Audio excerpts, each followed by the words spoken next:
So does that justify everything that you do? Excuse me, let me tell you something. What do you think they were doing it for? Because they were trying to save us from poverty? No, they did it because they needed us. It's honor and family and loyalty.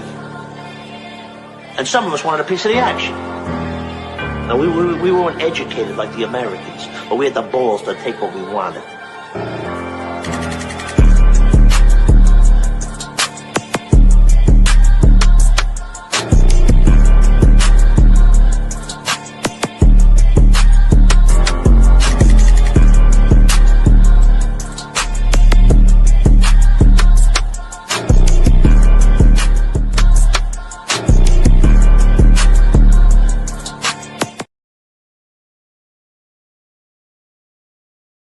And welcome back to another edition of On the Go right here. The top productions for I'm your awesome in the sauce. What's up, everyone? You enjoying your lovely Wednesday? It's November 5th. This month, well, all last month I went pink. This month I'm going camo because it's Veterans Month. Veterans Day is this coming Tuesday, November 11th. And we're going to salute to service to all the fighting men and women, especially the ones that have been a part of the show and tune in. This month is going to be for y'all. And you guys know what to do. We're not going to waste any time. Hit the like button. Hit the subscribe button. Follow me on X at BigHoss337. Follow me on Facebook, Instagram. Subscribe to my YouTube channel. This show On The Go you can find on X and on Instagram at OnTheGo_TXLA. And last but not least, Driving to the Top Productions. You know where to find those guys on all social media platforms at Driving to the Top on X. Follow them on Facebook and Instagram as well. This show, of course, is presented by Rogue Energy, the official gaming drink of On The Go, and Poggers, the official vitamin supplement of On The Go. Whether you're looking for energy, hydration, or chill on the Rogue Energy side, if you're looking for energy or hydration or sleeping products on the Poggers side, you know what to do. That promo code is right there, OTG, to get 10% off. If you go to Poggers, go to Poggers.shop, type that promo code, or Rogue Energy. Go to RogueEnergy.com or download the Rogue Energy mobile app on any mobile device and use that promo code right there. Shout out to them, by the way.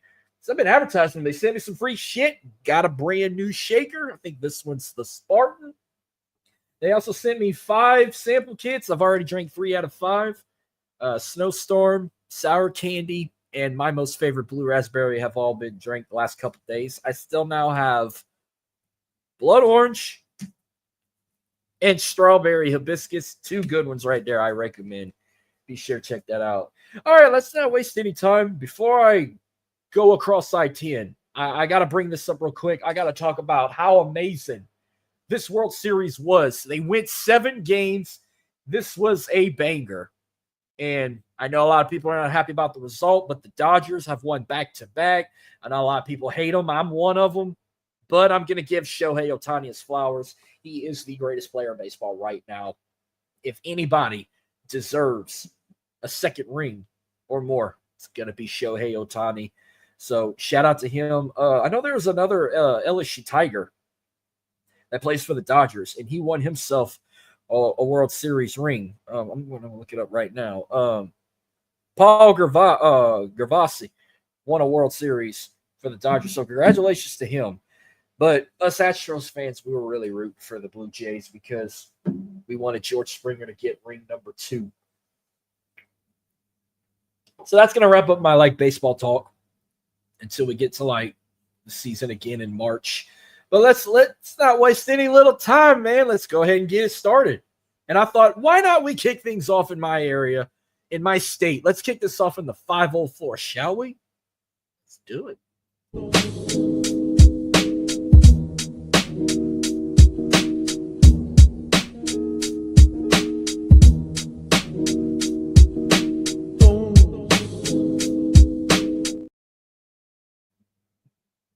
I know I'm going to have a lot of bad to say about what happened in the 504, but not everything's going to be bad. I want to start off on a good note. You see I'm repping them today. So let's kick the show off with Taking Flight Pelicans talk. Last night, if you've missed it, the New Orleans Pelicans finally in the win column. They won their first game of the season last night. Win over the Charlotte Hornets. They beat them at home 116-112. Smoothie King Center was rocking. They're actually currently playing right now. They're in Dallas taking on the Mavericks division matchup. Tie ball game right now, halfway through the 4 minutes to go in the third period. And that Dallas just took the lead 68-66, but they still got a whole nother period to play. Pelicans get their first win of the season. They now improved to 1-6. Hopefully they can bounce back tonight and get back-to-back wins and get a big win in the division. A couple numbers from last night. 39 rebounds, 27 assists, 9 steals, 3 blocks, 13 total turnovers, 25 fast break points, 46 points in the paint, and 20 fouls in that game. Trey Murphy led in points, 21 points. He was 7 for 16 in field goals, and he was 2 for 2 in free throw shooting. Derek Queen led in rebounds with 8, and he led in assists with 7, and he had 3 turnovers. And they also did this. Well, Herbert Jones, 11 points, 5 rebounds. Jose Alvarado had 18 points, 3 rebounds, 6 assists, and 2 steals. They did all this without Zion Williamson and Yves Missy. 2 of our star players are out currently, which I know for a fact that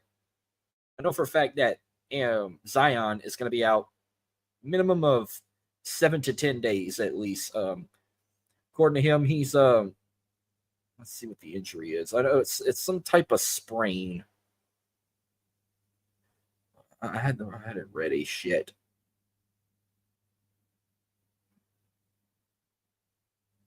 But anyhow, yeah, we're going without our 2 main guys. But I was worried about this going 0-7. But we don't need Zion and Missy to help us get wins. I mean, we did this without 2 of our main star guys.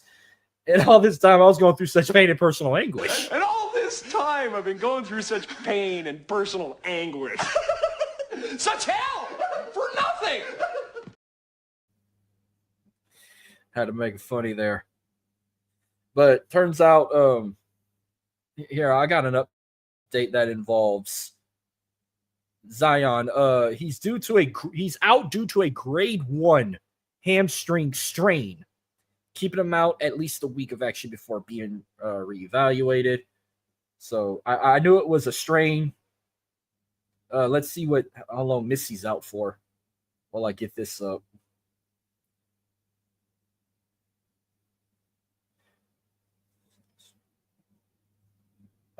He's out due to an illness. So he's not injured. He's just sick. Okay, well, he's got the illness, but he'll be back on Saturday, the next Spurs against the Spurs. So there's your results right there. Zion, 7 to 10 days with that sprain. Missy just out with sickness. I don't know. They got some sickness going around. I hope he gets better soon, but he'll be back on Saturday. Next 3 games for the Pelicans after tonight's game against the Dallas Mavericks. They go to San Antonio on Saturday, November 8th to play the Spurs. Then Monday, November 10th, they go to Phoenix to take on the Suns. And they'll be back at home on Wednesday, a week from tonight, on November 12th against the Portland Trailblazers. A couple leaders. I mean, Zion's been leading this season for the Pelicans. He leads in points, rebounds, assists, and steals. He averages 22.8 points per game, 6.8 rebounds, 4.6 assists, 2 steals per game. Yves Missy 0.2 per game lead blocks. But Pelicans are back where they need to be. I mean, I hope they can keep this up. I know it was a rough 2 weeks at the start of the season, but I think they can get it done. Well, that's the only positive I have on the New Orleans talk. Let's talk about what happened last Thursday. No one expected this, and I think this team just put them in a bind of not even going play for a conference championship. Tulane, on Halloween Eve, got embarrassed on national TV at UTSA, falling 48-26. You bunch of losers! You're working with a professional here!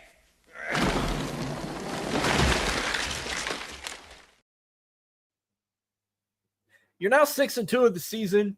You're 3-1 in the conference. I mean, yeah, it's just 1 loss, but that puts you on thin ice with your upcoming next opponent. I'm going to bring up in a bit, but some of the numbers: 434 total yards, 299 passing, 135 rushing. Not bad. I mean, they played 3 quarterbacks in this game. Jake Retzloff went 14 for 28, 194 passing yards. He threw 1 touchdown pass to Zy Carl Lewis Jr. for 10 yards, but he threw 2 interceptions.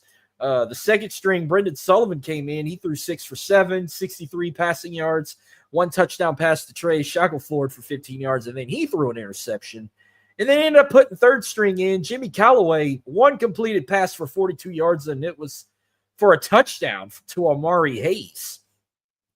I'm hoping I didn't read no injury reports. Hopefully no one got injured.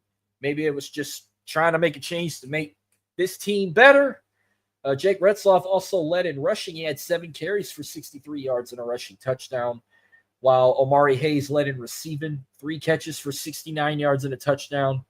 Anthony Brown-Stevens had 3 catches for 58. Trey Shackelford had 3 catches for 52 yards and a touchdown. And Zy Carl Lewis Jr. had 4 catches for 47 yards and a touchdown.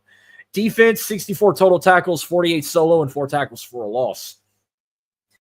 They could have won this game. I don't know what the hell happened over there in San Antonio. I watched like a couple minutes of this game, and then I'm like, are you shitting me, bro? Tulane losing to a team like UTSA? What the hell? And now they put themselves in a bigger bind because this Friday, they're on the road again, but they go play probably the toughest team in the American Conference right now in the Memphis Tigers, who are they're not ranked right now, but we'll talk more about that in a bit. They're 8-1 of the season right now.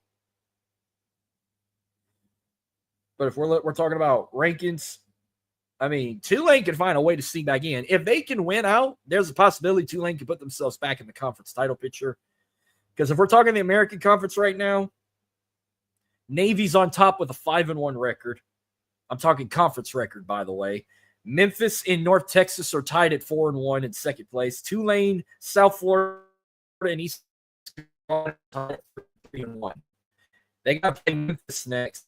They need this win and the hopes up to play for a host and 3 wins right there. I could see them win out. They can't afford another loss, or their chances of playing for an American Conference Championship is done. Because it's like wide open for those teams right there. And this makes me nervous, but you know what? I'm not going to quit on this team. Yeah, Memphis had a season to die for here. They had some big wins so far this season. I know they had a big win over Arkansas at the beginning of the season. They also took down number 18 South Florida as an unranked opponent. Memphis is good. Yeah, they were 25, but even though they've won 2 in a row, they somehow got bumped out of the top 25. Memphis is going to be tough. And I think they can pull it off. If they can pull it off, I'll say this as a 1-point game. Tulane can win this one. I'll say 31-30. Tulane beats Memphis. We'll see what happens there. Meanwhile, as I wrap up some 504 talk, let's talk about probably the worst team I'm going to talk on this show. The New Orleans Saints drop another one. So this is like, what, 4 in a row now, 5 in a row? They fall to the Rams 34-10. I called this. The Saints are now 1-8 of the season. And yeah, they have dropped 4 in a row once again. You bunch of losers! You're working with a professional here!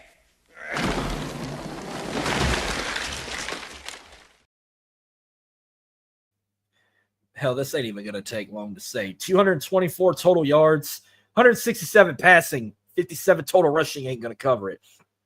Tyler Shuck, his first start as a rookie, he went 15 for 24, 176 passing yards. He did throw 1 touchdown pass to Juwan Johnson for 11 yards, but he did throw a pick. But meanwhile, our run game is just, man. They've only had 57 total, but I only put the 2 highest players in this one. Because Tyler Shuck, I don't even want to bring his numbers up, but Taysom Hill, 4 carries for 30 yards. Alvin Kamara, 6 carries for 14 yards. I don't know if it's the running game, but the offensive line, but either way. And they don't know what the fuck they're doing. Do you understand that? Defense, though, 89 total tackles, 36 solo, 4 tackles for a loss, and 2 sacks courtesy of Chase Young and Jonah Williams. I don't think it's going to get any better for this team. Yeah, when I bring up the trades later, Saints were part of that, I'll bring up. But other than that, nothing's going to get better for this team. Every time I give them a chance, what do they do to me? They rip your heart out of your ass. Well, they got the Carolina Panthers next, who came off a big win earlier this past week. The first meeting of 2, 62nd overall. I know Saints won 3 of the last 5 meetings, but this is one of those division rivals they split, most likely. Since this is the first game of the season between the two, they will be playing in Charlotte. They're playing in Charlotte at Bank of America Stadium, the Vault. I think the Panthers take the first win as of right now. So, but I think it's going to be a close game. But the Saints are going to find a way to blow it again. They have no run game. They have no O-line to protect them. Our O-line's just lazy as shit. Panthers win this one. And I think it's going to be low scoring too. Like maybe like 17-14, I'm going to say. Panthers beat the Saints. 17-14. All right. Well, that's all I got in the 504 talk. Let's go to Tigerland because, man, I got some shit for you guys. Let's go.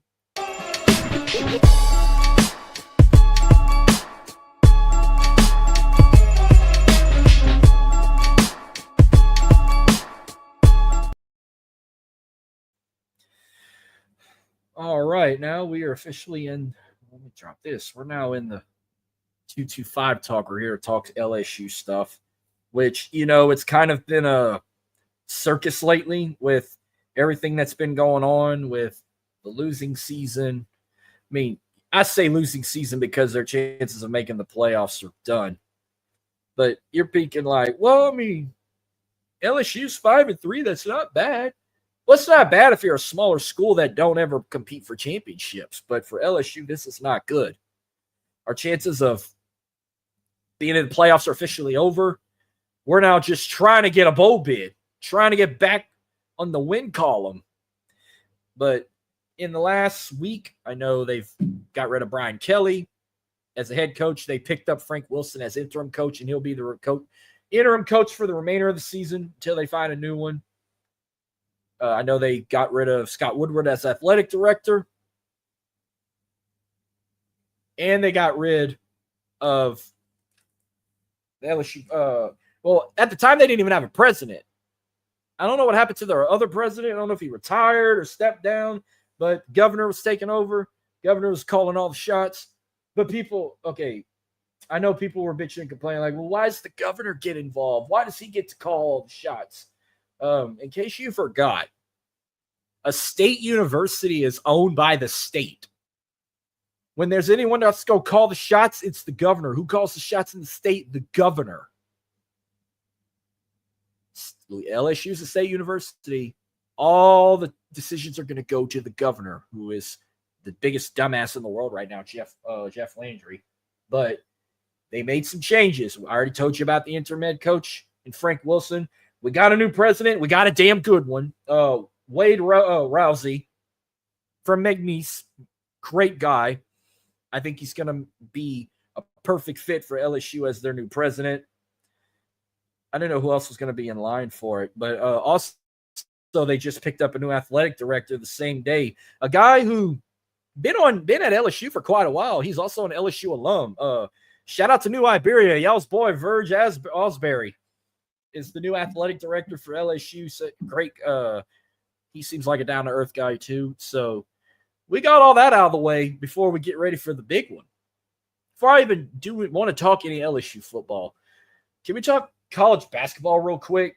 Because despite football season being shit to me for high school, college, and the NFL, I'm just glad to see college basketball is back. And I got an update on the boys. We'll get to it in a bit, but let's start with the girls. Girls season tipped off last night. Kim Mulkey's Tigers, number 5 in the country. They started off the season with a win. They beat Houston Christian 108-55. By the way, this will be the only girls college basketball team that will be talked on this show. Kim Mulkey's Tigers. So now they're 1-0 this season. Couple leaders in this game. Malaysia Fulwiley, 21 points. She led in points, 8 for 14 in field goals, 3 for 4 in free throws. Zakiya Johnson led in rebounds with 11, and Makayla Williams led in assists with 7 assists and 3 turnovers. In just one game, your leaders, Anisha Morrow leads this season, averaging 18.7 points per game, 13.5 rebounds per game, and 2.5 steals per game, where Cheyenne Day Wilson leads in assists this season with 3.4 assists per game, and Shemaiah Smith leads in blocks with 1.4 blocks per game. And that's just one game. Their season just tipped off. So let's see what's next for Kim Mulkey's Tigers. Tomorrow night, they're back at the PMAC against Southeastern, 7 p.m. tip-off on the SEC Network Plus. Sunday, November 9th, they go on the road to Georgia Southern, 1 p.m. tip-off on ESPN Plus. And then a week from tonight, they're back at home against Charlotte, 7 p.m. tip-off on SEC Plus. That's all I got for Kim Mulkey's Tigers. I'm not going to pop it up here, but LSU boys just wrapped up. They tipped off their first game of the season at the PMAC with a win. They beat Tarleton State 96-60. Let's see some leaders in this game. Max McKinnon led in points in this game, 19 points, 6 for 7 in field goals, 3 for 3 in free throws, while Mike Nawako led in rebounds with 8, and Deedon Thomas Jr. led in assists with 8 assists and 2 turnovers and 4 turnovers. Oh.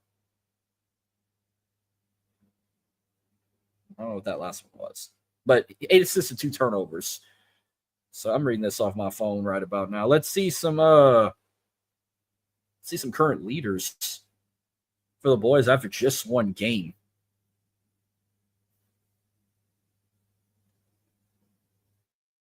So, who's this guy? Carter averaging 16.4 points per game. Chess averaging 6.6 rebounds per game. Carter again in average leading in assists with 2.5 assists per game.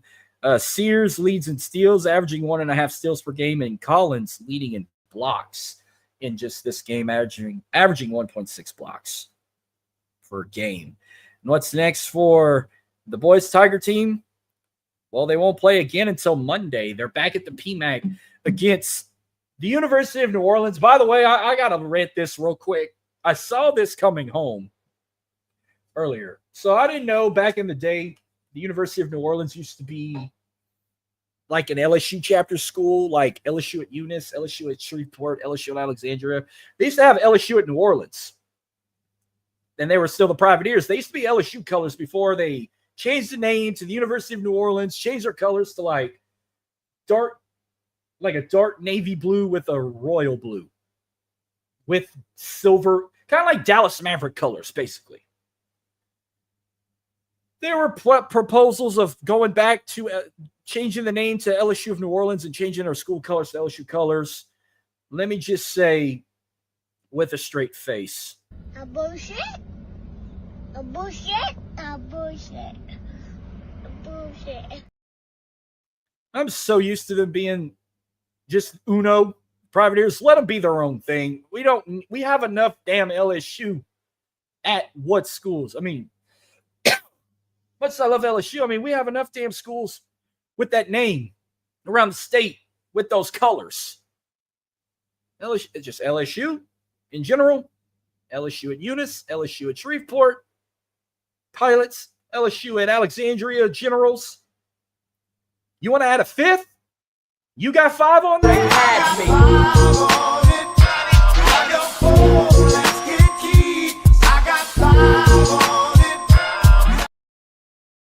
No, I say, I don't have that clip. Let me say hell to the no. To the no, no, no.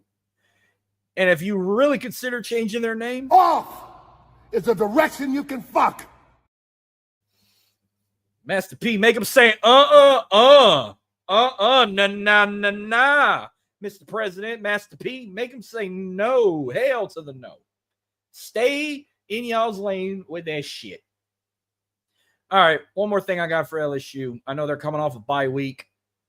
We're trying to rebuild with the new coach and everything. Also, they also got rid of offensive coordinator, which I forgot who's stepping in to be like the interim offensive coordinator. But we got the big one, one of our most hated rivals we hate so much, Alabama, the Crimson Tide, which we know how they're doing ever since that loss to Florida State at the beginning of the season. They have been on a roll. They've won like 5 or 6 SEC games in a row. They're the number 4 team in the country. I will look at the CFP bracket later. This will be the 90th meeting of this rivalry. Bama's won 4 of the last 5. We know that. The last time LSU beat Alabama in general, I was there. It was actually on this day 3 years ago, November 5th, 2022. That same night, the Astros won their second World Series. One of the greatest games I've ever been to in my life. I will never forget how rowdy we got going into overtime. Then Jaden Daniels ran that touchdown, threw that 2-point conversion to Mason Taylor, and that was ball game. They won the game. It was either 41-40 or 42-41. Knocked Bama out of the college football playoff picture. That was a real moment. And we rushed that field so quick. We probably rushed that quicker than Virginia did against Florida State. But the last time they beat Alabama in Tuscaloosa was in 2019, that magical season with Joe Burrow and company. We need a miracle. We probably won't win the game, but I will never pick against them, against Alabama. It's going to be a dogfight. They have to win this. Let's say they win it. Let's say 35-34. LSU pulls it off. They probably won't, but I'm not picking against them, especially against picking Alabama over them. Fuck that shit. All right. Well, let's take it to my neck of the woods because we're getting excited to talk about what happened in my neck of the woods, folks. So let's go to the 337 right now.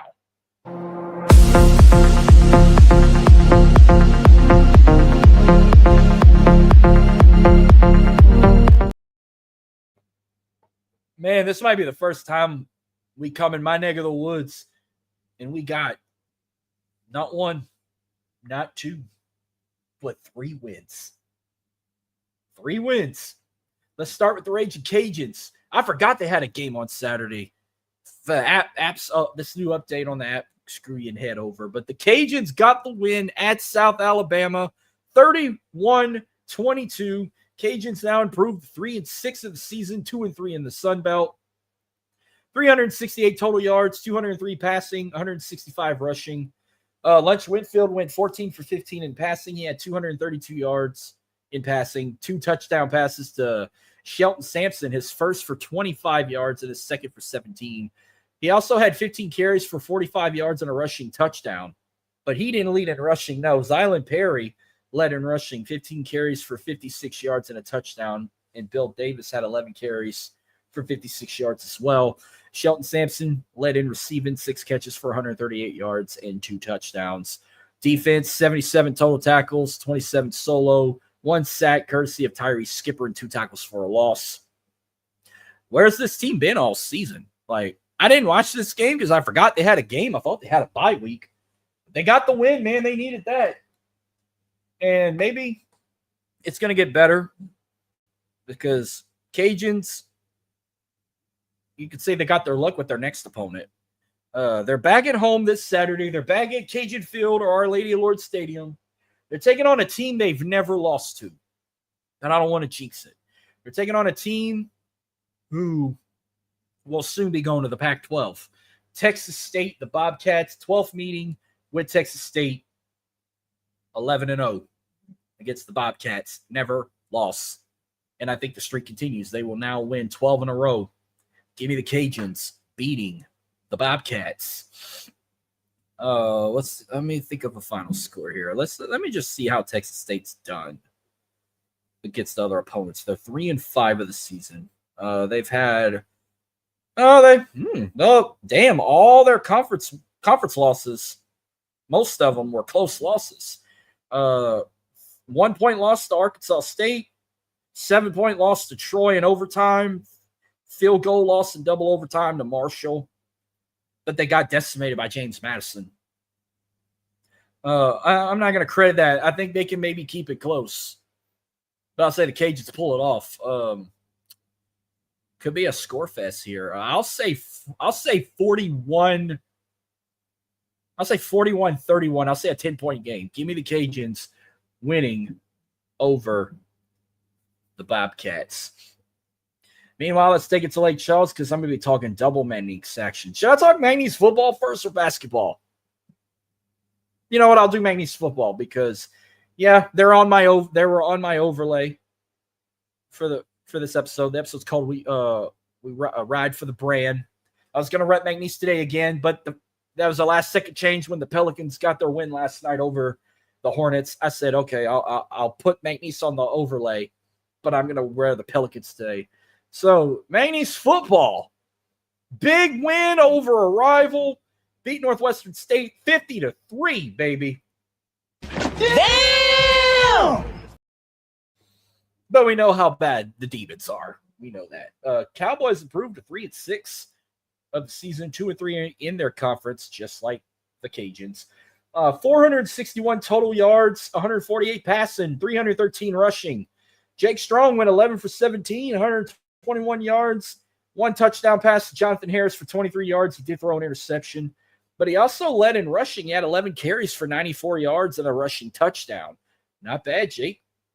Javonte Citizen had he led in receiving, 6 carries for not receiving. He was runner-up in rushing, 6 carries for 63 rushing yards and a touchdown. Bryce Strong had 9 carries for 60 yards. Kobe Ham had 8 carries for 44 yards and 2 touchdowns. Jalen Thompson had 8 carries for 41 yards and a touchdown. And Devin Lippold had 1 carry for 2 yards with a rushing touchdown. No, Matthew McAllister led in receiving for the Pokes. 2 catches for 42 yards. Jonathan Harris had 3 catches for 40 yards and a touchdown. Once again, no defensive stats. Why don't y'all post that shit? Like, come on. How am I going to give my Magnies updates, but you don't post the defense stuff? Now, isn't that a load of horse shit?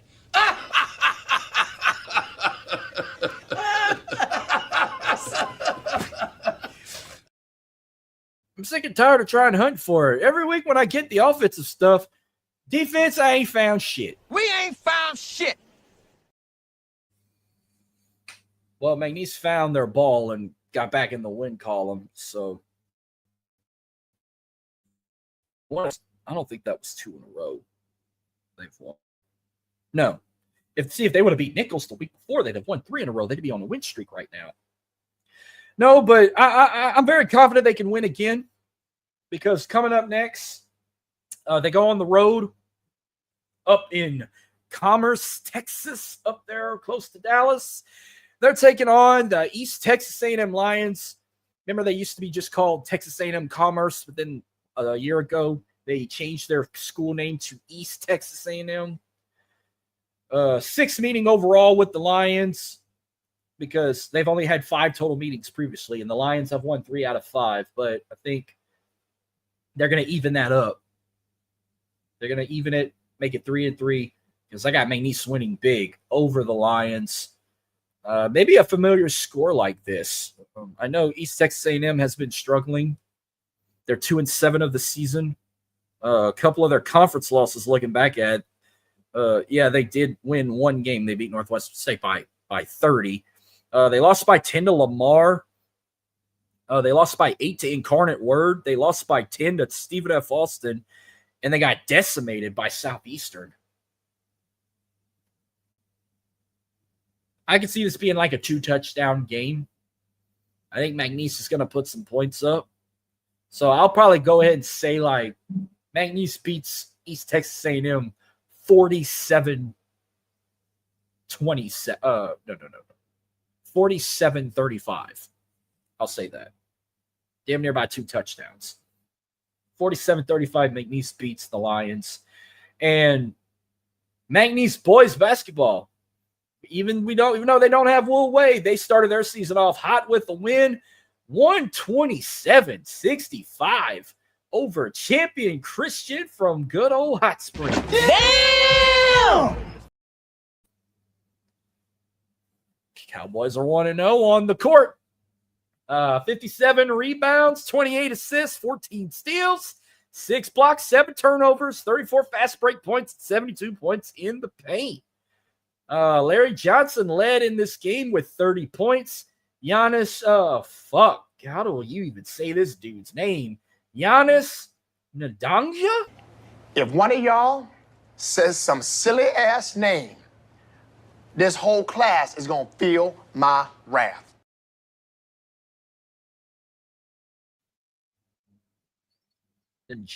He led in rebounds with 11. Jacob Fritz and Cole led in assists with 6. Also, Tyshawn Archie had 16 points in that game, 3 rebounds, 5 assists, and 1 steal. And DJ Richards Jr., 13 points, 4 rebounds, and 2 assists for the Pokes. So, very happy week for the 337 right here, baby. Let's go.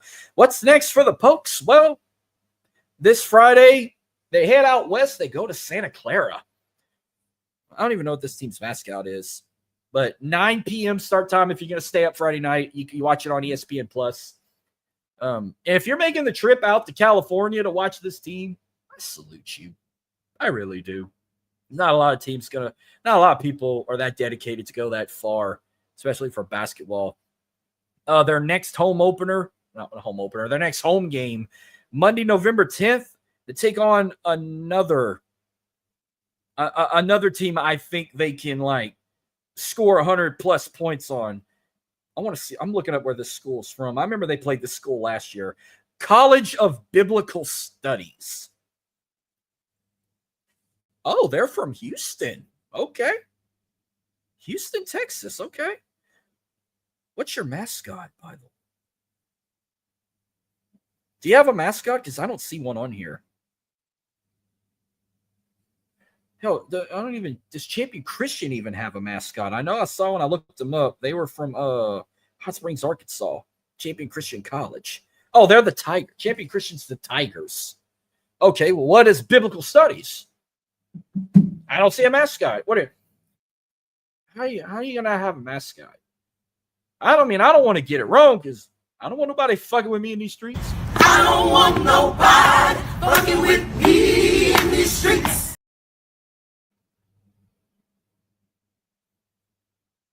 I give up looking it up. Obviously, they have more than one campus.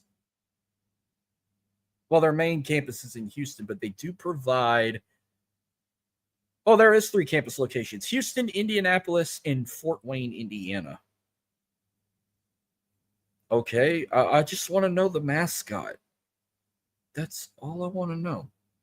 So I need to go look on their website.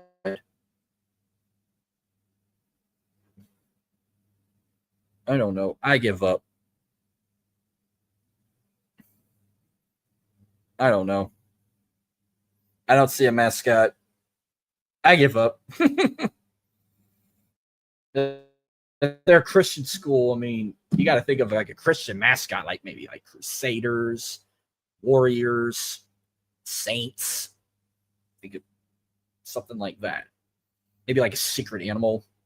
Maybe a lion or something. I don't know.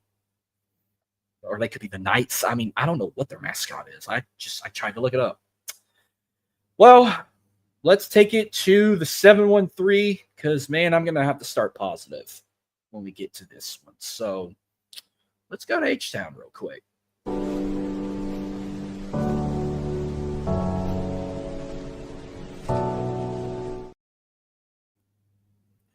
Welcome to the land where it just don't stop. Trunks pop, tops drops, and the front end hop. Oh, shit. You know what? I forgot to talk about what happened around the boot. Let's just do that real quick. I know I played the intro to get into the 713, but let's just say what happened around the boot real quick before I get to some H-Town talk. That was on me.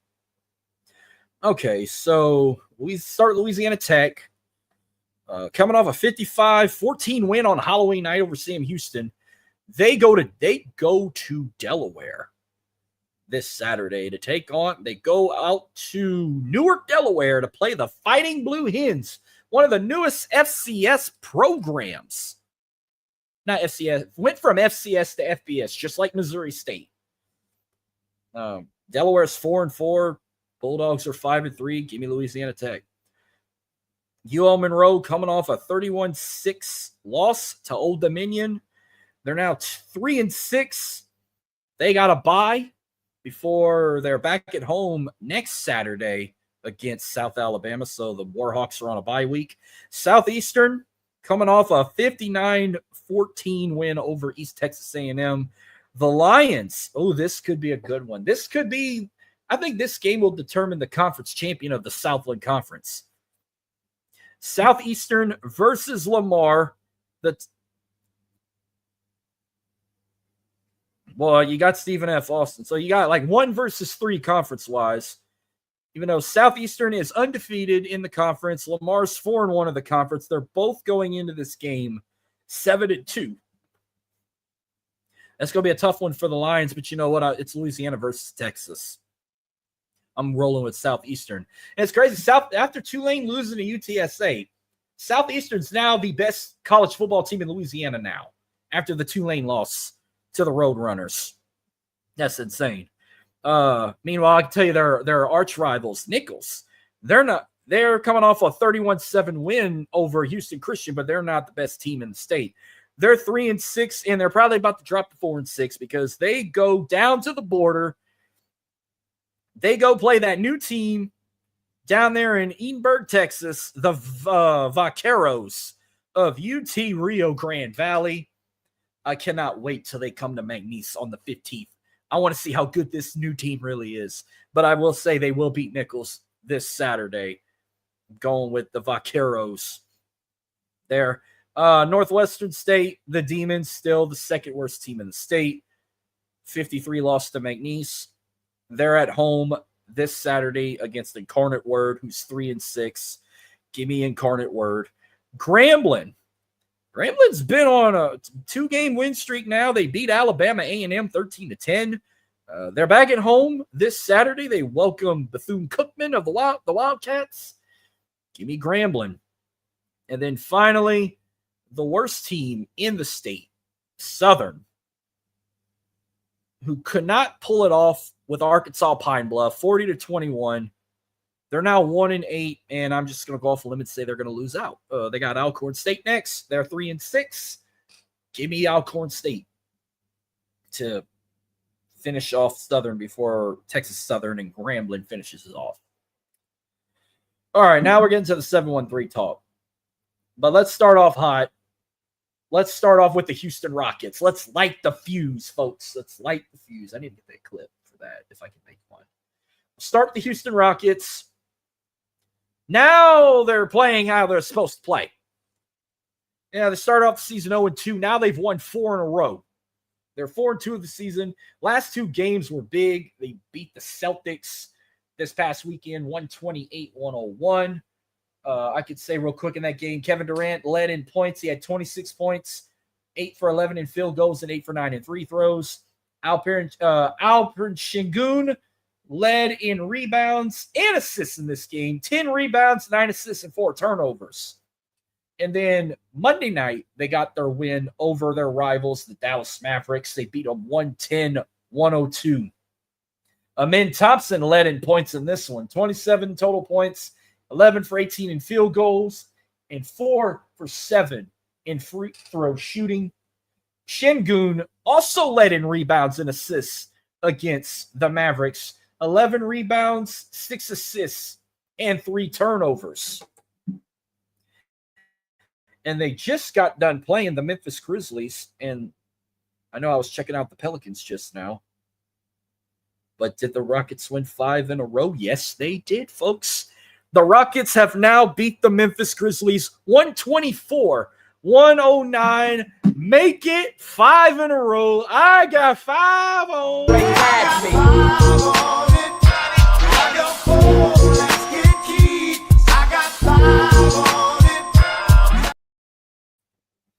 Messing with that Indo weed. Ooh, the Rockets are playing good, baby. I gotta update all this shit now. Now they're proved to 5-2 of the season. Man, they hot. Let's see some numbers in this game, shall we? Amin Thompson led in points with 28 points, 13 for 26 in field goals, and 1 for 1 in free throw shooting. Şengün led in rebounds with 16 rebounds. And Amin Thompson led in assists. He had 7 assists and 2 turnovers in this game. Let's see what everybody else had. Kevin Durant had 11 points, 4 rebounds, 5 assists, 1 steal, and one block. Jabari Smith Jr. had 16 points, 4 rebounds, 2 assists. Let's see where's Shepherd. Shepherd had 12 points in this game, 1 rebound, 1 assist, and 1 steal. Nice. Hell yes. Eason had 16 points. Well, man, they look good today, man. All right, let's see some. I'm gonna have to update this now.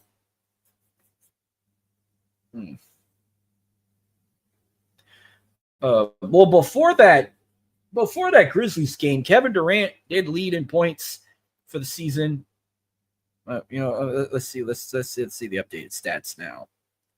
So before this game, he averaged 27.2 points per game, but now after that Grizzlies win, he now averages 26.2 points per game. Steven Adams still leads in rebounds, now averaging 9.5 rebounds per game. Şengün still leads in assists, averaging 7.3 assists per game. And he now also leads with steals, averaging 1.7 steals per game. And Jabari Smith Jr. still leads in blocks, averaging 1.2 blocks per game. So nothing really changed. The numbers were not that bad. But the Rockets are hot, man. What's next for the Rockets? Well, they go to San Antonio Friday. So, damn, both teams got to play the Spurs this weekend. The Rockets play them Friday night. Pelicans play them on Saturday. And then on Sunday, November 9th, they go to Milwaukee to play the Bucks. And then Wednesday night, a week from tonight, they're back at home against the Washington Wizards. Okay. It's going to be a fun week watching these teams. You know what else is fun? I said college basketball's back. And it was a good night for Houston basketball. Houston Rockets won that night. And the Houston Cougars kick off the season with a win, 75-57 over Lehigh. What are they, the Mountain Hawks? This team looked fantastic, man. Ooh, I'm so glad to see Houston basketball back, despite how great the season was last year, even though they were just short of winning that national title. Their journey to back to the Final Four started the other night with a big win over Lehigh. Shout out to head coach Kelvin Sampson. He got his 800th career win after this game. 300th career win as the Cougars head coach. I salute you, man. 1-2 boogie, Shorty George. Give me 1-2 boogie and Shorty George. Shorty George. Oh, God, I love watching this team. Let's see some numbers in this game. 43 rebounds, 14 assists, 11 steals, 6 blocks, 13 total turnovers, 22 fast break points, and 22 points in the paint. Emmanuel Sharp led in this game with 24 points. He also had 7 rebounds and 1 assist, 3 steals, 1 block, and 1 turnover. He was 7 for 3 in field goal shooting, 53.8% field goal. He went 1 for 4 in 3-point shooting and 9 for 10 in free throws. Milos Azan had 12 points in this game, 5 rebounds, 5 assists, 1 steal, 2 turnovers, 5 for 17 in field goals, where his percentage is 29.4%. Chris Sinak Jr. led in rebounds in this game with 10, by the way. Let's see some other leaders. If I'm going to keep this string going, talking about all these leaders, I might as well do it for this one. So, in that game, like I said, Emmanuel Sharp led in points with 24. I said those. I said Chris Sinak leading in rebounds with 10. Milo Suzan led in assists, and I said his numbers. He had 5 assists, just 37 minutes of play. And what's next for the Houston Cougars while they're the number 2 team in the country? Well, they got 2 games coming up before next show. They both at home at the Fertitta Center or the Cage. They host Towson on Saturday, 2 p.m. kickoff on ESPN+, and they host Oakland at 7 p.m. on ESPN+ next Wednesday night. So let's keep this going, baby. Cougars. It's all about the Cougars. Speaking of Cougars, the only bad thing I'm going to say about this school, their football team took on a team that never won a Big 12 conference game this season. And they lose to West Virginia 45-35. You bunch of losers! You're working with a professional here!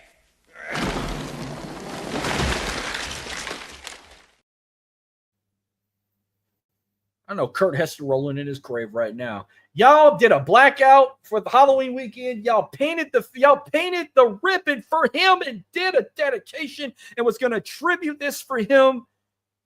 And you blow it. Why? What the fuck happened to you guys? You now are 7-2 of the season. And I think that was that your first conference loss?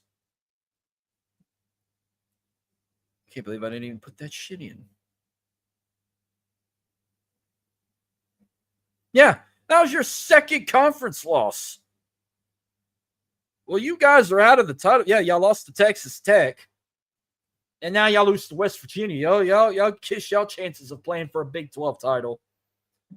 Which, by the way, I know the hottest team right now is the two hottest teams are playing each other Saturday for first place. BYU, Texas Tech. They're like top two leaders in the Big 12. 400 total yards, 318 passing, 82 rushing. Connor Wegman, 25 for 35, 309 passing yards, threw 4 touchdown passes. One to Tanner Kazoil for 3 yards and 3 touchdown passes to Amir Thomas. 1 for 9 yards, 1 for 8 yards, and 1 for 27 yards, but you did throw 2 interceptions. But you somehow got a rushing touchdown when you had 12 carries for negative 27 yards. Really, bruh? I don't know how you get so lucky. Zion Chris Gramillion, the backup QB, got some playing time. He threw 1 pass for 9 yards. Dean Connors led in rushing, 13 carries for 71 yards. DJ Butler had 5 carries for 25 yards. While on the receiving end, Amir Thomas led in receiving. He had 10 catches, 99 yards, 1 yard shy of 100, and 3 touchdown catches. Colby Young had 4 catches for 56 yards, and Tanner Kazoil had 5 catches for 54 yards and a touchdown. Defense had 68 total tackles, 52 solo, and 2 tackles for a loss. And I think they're now on a bye week. They need it. After that loss, I'd be embarrassed too and want to claim a bye week. No, I'll take that back. Can't believe I didn't put those numbers in. No bye. No, I take that back. No bye week for the Cougars. No, they go to Orlando on a Friday night to play UCF, who's 4-4. It's a televised game on FS1. Man, they better bounce back because these last 3 games are now concerning me. The fact that you couldn't beat West Virginia. You go to UCF, then you host TCU for your final home game, and you close out the regular season at Baylor. That's 3 scary games right there, man. Oh, fuck. That's going to hurt. But I'm going to pick them to win. Give me the Cougars to win. Close game, by the way. I could see this being like a field goal game. 28-25 Houston, I'm going to say. And then last but not least, let's talk about another team that blew it. The Houston Texans fall to Bo Nix and the Denver Broncos 18-15. You bunch of losers! You're working with a professional here!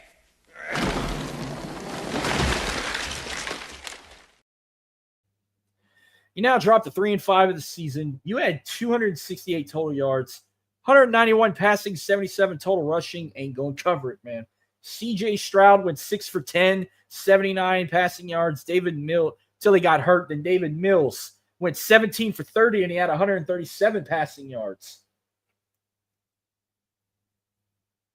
Let me finish this because I got breaking news. Nick Chubb, 11 carries for 34 yards. Woody Marks, 10 carries for 27 yards.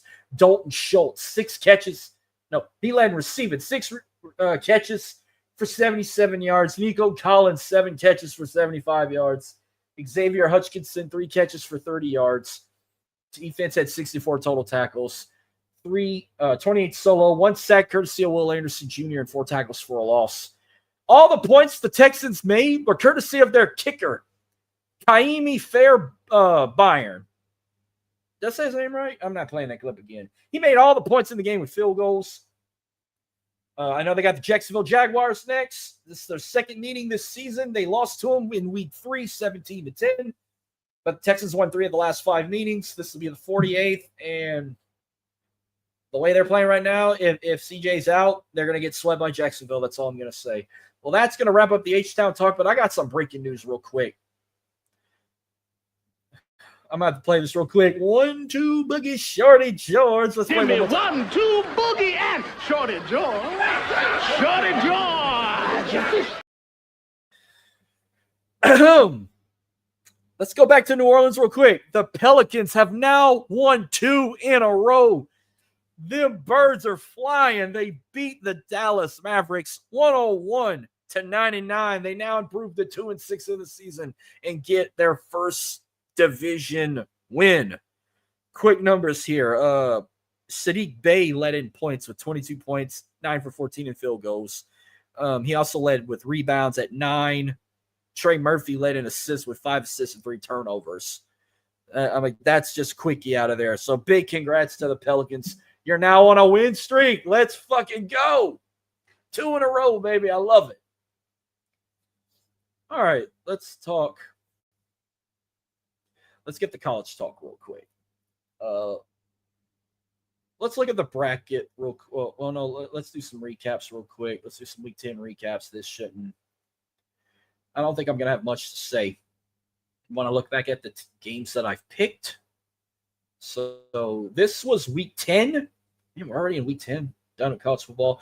Let me just say in general, with all my picks combined with college and NFL, they were horrible. My college picks, I went 5-8.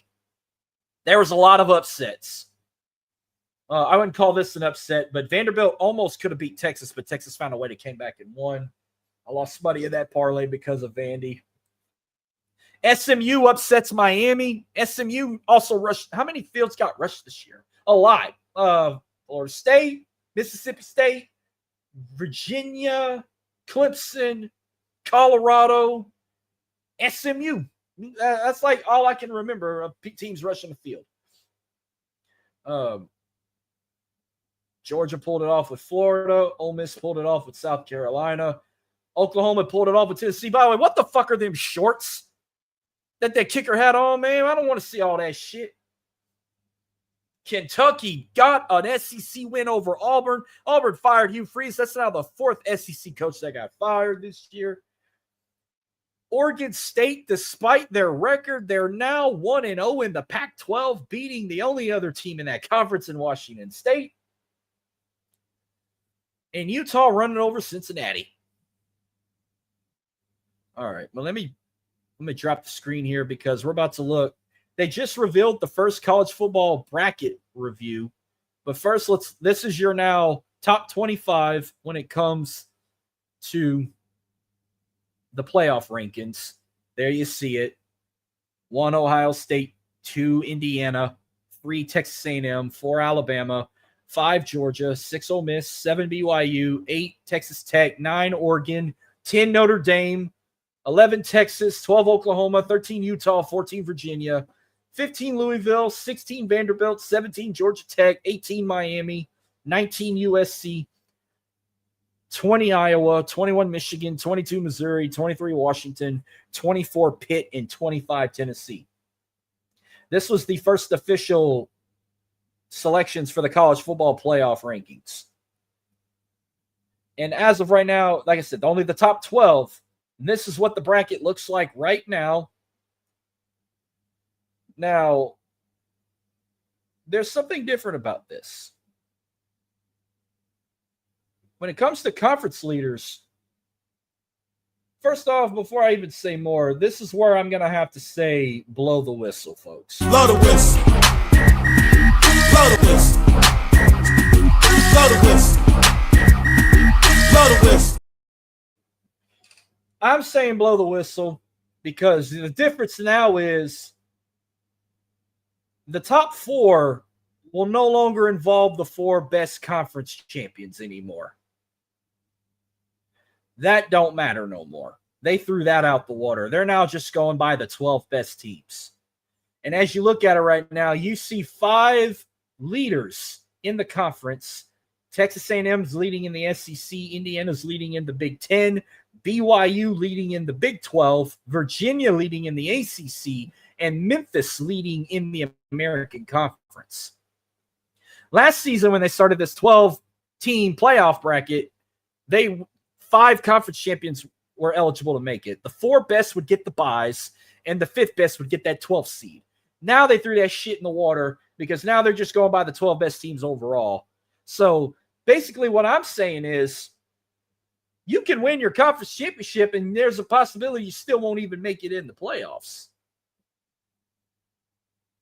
And whoever came up with this new concept is a direction you can fuck. Because I call bullshit on that, man. Because imagine being like 12-0, win your conference, but you're not even ranked high enough to make it at least a chance to be in the playoffs. I don't like how this is because now you look at the top 4. If this were the playoffs right now, you'd have 2 SEC and 2 Big Ten teams with a first-round bye. This is what the playoff projection looks like as of right now, but it's going to keep changing every Tuesday, and I will update it every Wednesday. If this were the playoffs right now, I mean, you've got some good Memphis and Georgia. I don't think it would be good enough, but they would be so desperate for a Georgia-Alabama rematch. Oregon, Texas Tech would be a banger. But what if they would want Oregon to pull this off to get another rematch with Ohio State? Virginia, Ole Miss would be a banger, but they would make sure Ole Miss wins so we could get an Ole Miss Texas A&M rematch. And Catholics versus Mormons, Notre Dame, BYU, this would be the only legit playoff game. But they would want Notre Dame to pull it off just to get that playoff rematch with Indiana. Why do I feel like this shit's so rigged right now? Like, that's what I believe. But I'm going to keep showing this every single week because it will change. All right, to wrap up the college football talk, let me go ahead and make some predictions because the rest of the show is going to involve the NFL. So let's make some picks for college football. We got Northwestern at USC. I think this is a Friday game. I don't remember, but I got USC beating the Wildcats. By the way, these picks are presented again by these guys, Rogue Energy, the official game and drink of On The Go. Again, go to rogueenergy.com. Use my promo code OTG to get 10% off. Saturday slate, Georgia at Mississippi State. Georgia's won 5 in a row. Make it 6. Give me the Bulldogs. College game day. Early kickoff for this one. The top 2 teams in the Big 12. This is basically your Big 12 title game right here. You got BYU, Texas Tech, Cougars, Red Raiders. Rack 'em. Give me the Red Raiders, man. Fuck BYU. Give me Texas Tech. James Madison at Marshall. I thought these two were rivals. I must have thought wrong, but I'm going to go with Marshall. By the way, they're going to be honoring. They just revealed. I want to pull their schedule up. I don't know if they got a game that day, but they just revealed their uniform swag for when they play Georgia State, but because that day's coming, that horrific day when the plane crashed and they lost the entire football team. That's how they based the movie on We Are Marshall. No, but this Saturday, they host James Madison. That's going to be the tribute to the 1970 football team they lost in that plane crash. I was at the 2019 game against Louisiana Tech. Emotional. One tradition they do, I'm going to say this. They have a big, massive water fountain on campus. If you've never been to Marshall's campus, they got this big, massive water fountain. When it's November 15th, they completely turn the fountain off, and they never turn it on again until the start of spring football a few months later. and they keep the fountain running at the start of spring football until November 15th of the next season to show like their respects to the players and coaches and fans and staff members they lost in that horrific plane crash back in 1970. But I got a little love in Marshall. That was a fun, coldest college football game I've ever been to in 2019 when they beat Louisiana Tech. So I hope they pull it off, man. Give me Marshall over James Madison. Texas A&M and Missouri. I thought these two were rivals, especially back in their Big 12 days. Well, obviously, they have not played each other enough to be a rival.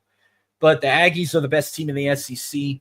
I think this could be the team to dethrone Alabama in the SEC championship. So give me the Aggies over the Tigers. Oregon at Iowa. I feel like Iowa's going to play them tough, but I got the Ducks winning this one easily. Syracuse and Miami. I don't see Miami losing a third game. They have to pull this off, or they could be another coach in the hot seat get fired. But I got the Miami Hurricanes winning that. Duke and UConn, very underrated matchup. I like it, but I'm going with Duke, unfortunately. This would be a hell of a basketball game, too. If this were a basketball game, I'd pick UConn in a heartbeat. Kansas and Arizona, very tricky game to pick here. This was a flip a coin to me, but I'm going to give them a chance. Give me the Kansas Jayhawks. This is your last chance. You cost me this, I ain't fucking picking your ass ever again. Iowa State and TCU.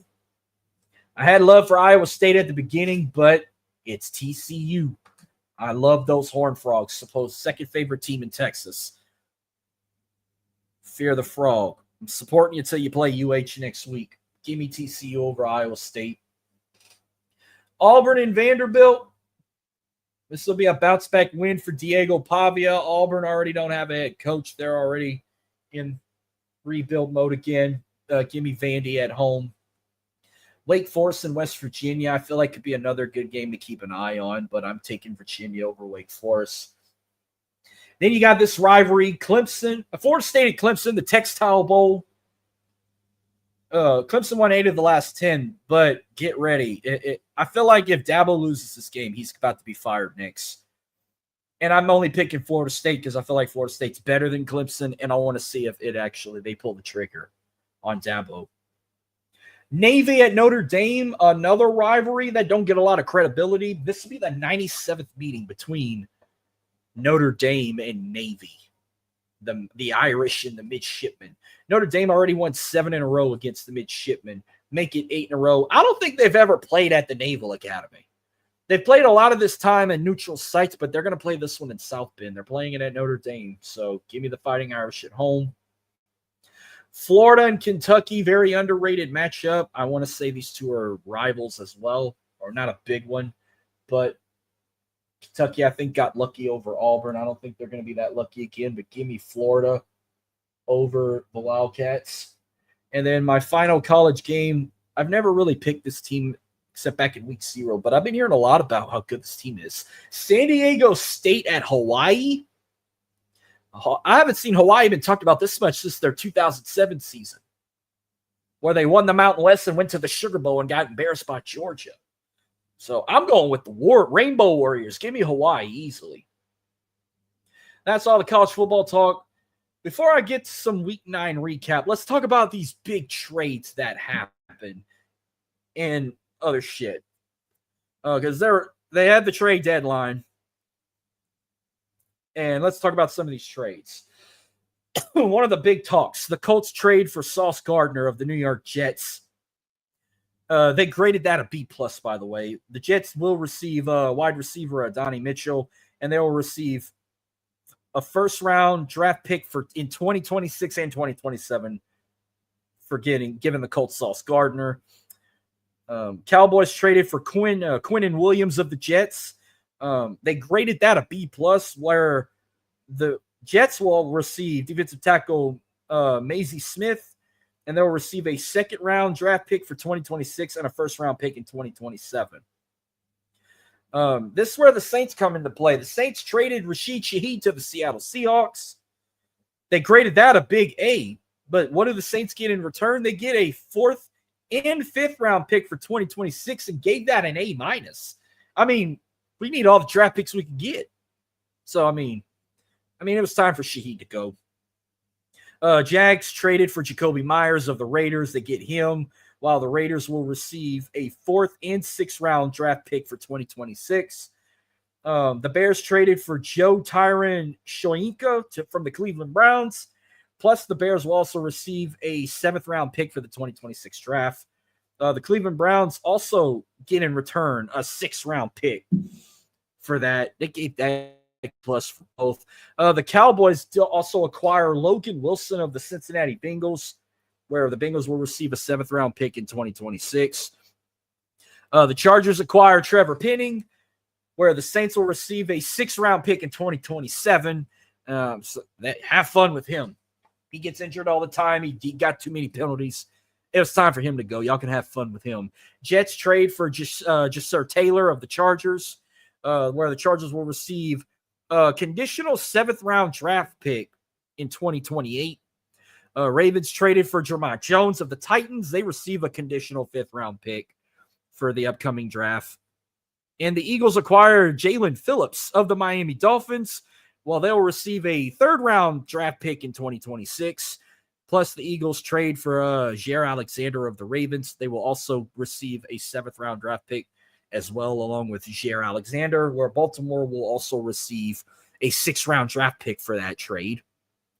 And the Eagles made a deal with Michael Carter II of the Jets, where they require him and a 7th round draft pick in 2027, while the New York Jets receive John Mechie III at wide receiver and a 6th round draft pick for 2027. Steelers trade for Kyle Duggar of the Patriots.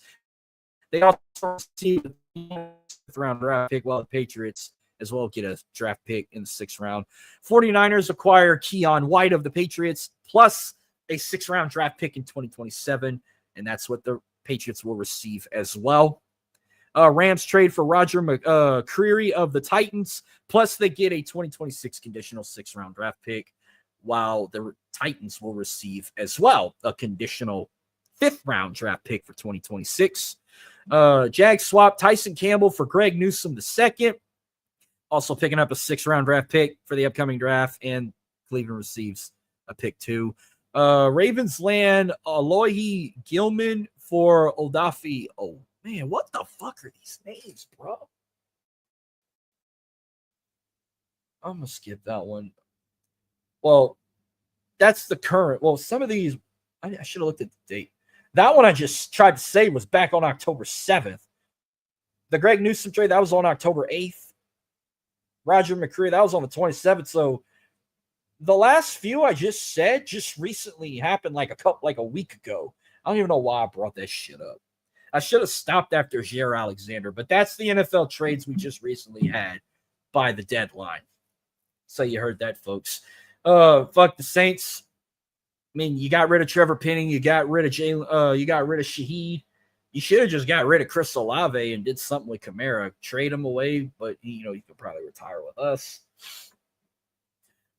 Week 9 recap of the NFL. Let me just tell you, this was the worst record I've had in football. I went 3-11 in my picks for the NFL. Let's just say the only teams that got me wins were the Rams, the Patriots, and the Chargers. That's all I'm going to say. You heard that. But I'm going to end the show now. We're going to pick week 10 right now for the NFL. Going to be a fun week. Let me chug this real quick before I finish off. Oh, before I do the picks, let's talk some stat leaders for the NFL. I've been slacking on this. Offensive leaders. Daniel Jones is the leading passer of the NFL. Over 2,400 passing yards. Justin Herbert right behind him with 2,390. Jonathan Taylor, the leading rusher of the league. 895 total rushing yards. James Cook not far behind at 867. JSN, the leading receiver in the NFL. 948 total receiving yards. Jamar Chase, you got some catching up to do with being at 831. Defensive leaders, Jordan Brooks leading in tackles with 93 total tackles of the Miami Dolphins. Cedric Gray of the Titans behind him at 91. Brian Burns of the Giants is the leader in sacks of the league with 11 averaging 11 No, he has 11 total sacks. This is an averages. Myles Garrett of the Browns is right behind him at 10. And leading in interceptions for the NFL, Kevin Byard III of the Bears and Tremaine Edmonds of the Bears and Devin Lloyd of Jags. A three-way tie at first place, leading with 4 interceptions in the league right now. All right, let's make some picks. Let's wrap this up. Thursday Night Football, we got an AFC West rivalry game. Jimmy Garoppolo and the Las Vegas Raiders taking on Bo Nix and the Denver Broncos. Broncos are wearing throwbacks. Broncos beat the Texans. Broncos own Texas now. They beat the Cowboys. They beat the Texans. They beat the Giants. And they've been on a roll lately. They've won like 4 in a row. Maybe they won 5 in a row. I think they won 5 in a row. No, they won 5 in a row. Broncos, man. I'm riding with the Broncos, man. 5-game win streak. Make it 6. All right. NFL makes its return to Germany, but this will be the first time ever they're going to play a game in Berlin. They're not playing in Munich. I know they've been playing at Allianz Arena, FC Bayern, baby. They've been playing there the last couple of years. Now they're going to take it to Olympic Stadium in Berlin. We got the Falcons and the Colts. Colts, beat the shit out of the Falcons for me, please. Colts, big over the Falcons. I already stated my case on the Texans and the Saints. They're going to both lose again over the Jags and the Panthers. You heard my scores. This game will be my toilet bowl of the week. The Browns at the Jets. Watch the Jets get win number 2 of the season. I'm going with the New York Jets. Bills, Dolphins. Bills are hot right now. They're going to win another one. Give me the Bills over the Dolphins. This was almost my game of the week, but the Patriots and the Buccaneers, this is going to be a good, fun game to watch, but I'm going to roll with the Patriots on the road. It's going to be tough for them, but I think they can pull it off. Giants at the Bears. Give me the Giants. Give me Jackson Dart. Give me my fantasy QB. Ravens, Vikings. Second worst game of the season, I believe. If it wasn't for the Browns and the Jets, this probably would have been my toilet bowl of the week, but I got the Ravens are finding a way to win without Lamar Jackson. If he's back. I don't even remember if he's back or not, but if he is or not, I got the Ravens winning at the Vikings. Cardinals, Seahawks. Seahawks, maybe one of the best teams in the NFC right now. Very dangerous team. Give me the Seahawks. Cardinals will put up a fight, though. Lions and the Commanders. Oh, man, pray for Jane Daniels, man. That field is fucking cursed. How many players I've gotten injured on that field? Jane Daniels, Alex Smith, Joe Theismann, RG3. The list goes on. Jane Daniels is now another victim. Man, fuck the Commanders, man. Y'all fuck Jane Daniels up hard. Give me the Lions big over the Commanders. This is my game of the week. This is a great rivalry. Northern Cal versus Southern Cal. You got the Rams at the 49ers. 49ers. Fuck the Rams. Sunday Night Football. Aaron Rodgers and the Pittsburgh Steelers taking on Justin Herbert and the LA Chargers. This was a tough one, but I'm gonna be on my sister's side and pick her husband. I'm going with the Chargers. And then finally, Monday Night Football, Jalen Hurts and the Philadelphia Eagles taking on Jordan Love and the Green Bay Packers. Packers, y'all screwed me this past Saturday. You got blown out. You blew a game against the Panthers, and you did it with the ugliest throwbacks. By the way, them helmets I feel like you stole from Illinois. They did that shit first. I'm going to pick you because it's at Lambeau, but you better not count the Eagles out. I might be a fool picking against the Eagles, but I really don't give a shit about the Eagles, so give me the Packers over the Eagles. And that's going to wrap up tonight's show. This was fun. I'm exhausted. I'm ready to crash. I will catch y'all next week. Again, when we get to November 11th, happy Veterans Day to all our fighting men and women. We salute you. I'm going to be doing this cargo drop all month long. I even put the salute ribbon on the logo for the month of November. This one's for you guys. Thank you for your service. We salute y'all. I'm going to salute y'all all month long. Driver to the Top Production salute y'all as well. And Remember, Time to the Top Productions, great people, great content. Be sure to give them a follow on all social media. Check out all the shows, man. We got stuff all week long. And if you want to see how we act when it comes to conversations, check us out on Open Mic every Tuesday night at 8 p.m. Central. But other than that, I'm tapping out for the night. Thank y'all. God bless. I love y'all. Peace. I'm out. It's about to get colder. Y'all stay warm. But enjoy your football and basketball weekend. Catch you next week. Y'all have a good one.